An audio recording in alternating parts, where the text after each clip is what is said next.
బందర్లో అన్నీ జరుగుతాయి.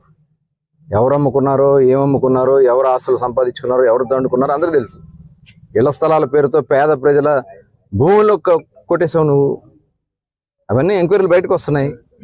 ఇవాళ ఏదైతే 216 ల్యాండ్ ఎక్విజేషన్ విషయంలో కానీ, బైపాస్ ల్యాండ్ ఎక్విజేషన్లో కానీ మీరు చేసినటువంటి అవినీతి భాగాలు మొత్తం కూడా చిట్ట బయటకు వస్తున్నాయి. వీటన్నిటి మీద కూడా ఎంక్వైరీలు జరుగుతున్నాయి. మీరు ఎవరో కూడా తప్పించుకోలేరు.